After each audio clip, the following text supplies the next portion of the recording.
Hey there, folks. You're back with Johnny Deacon and Clean Shot. Now we're going to get to that old thing that keeps them planets spinning. I'm talking about the buckaroos, the rhinos, the spoon to licks. This is Trade or Dump, where we talk about econ, creds, and which cargoes are trading high and which should be dumped out the hold. Today's episode is brought to you by Kelto Contours. When you're on the move through the systems, there's nothing better than a little taste of home. Stop by any Kelto convenience store today. Home of the classic Hydrofras. For all your shopping needs, Kelto. It's a long road out there. We make it a little shorter. Alright, let's jump to it. First order of business. I don't know if you've caught all the buzz, but prospectors discovered a massive rhenium deposit on Osiris II. Now, all of the planets in the Osiris are declared developing planets, but since life has only been discovered on Osiris V, it's possible that the Senate might open up bidding for mining rights. The motion will supposedly be brought up once the Senate returns from their break. So keep an eye on these updates to see which corp secures that cred mine. One thing's for sure, opening up on Osiris for business will do wonders for a corner of the UEE that desperately needs an economic shot to the arm. Next up, asteroid mining. There's been a lot of talk about it of late. The tech's become a lot more affordable for haulers and traders to earn some extra income. There is a downside to this, people. More often than not, the majority of the haul you'll extract from the average asteroid is iron and nickel. Obviously, rare metals will pop up, but as a baseline, you'll get more of those than anything else. So as more people start mining, the more iron and nickel will appear on the market, and the price will plummet. If you want my advice, and I hope so since you're listening, I would dump iron and nickel. If you're getting hired to run it as cargo, make sure you get all your money up front. Don't take a commission on the final transaction.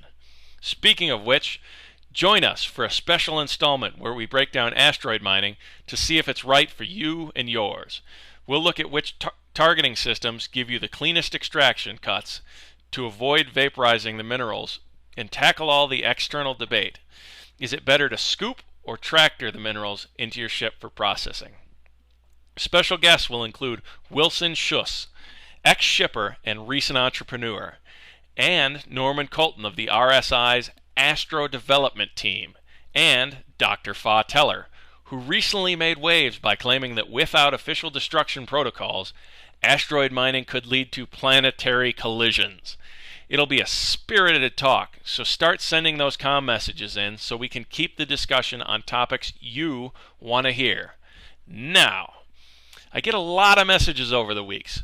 Some of you got a little heated over our last episode about the hauler guilds and networks, so I want to take a moment to cool things down.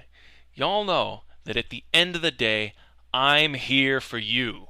I'm trying to present all the information, good or bad, so you can decide for yourself what's best.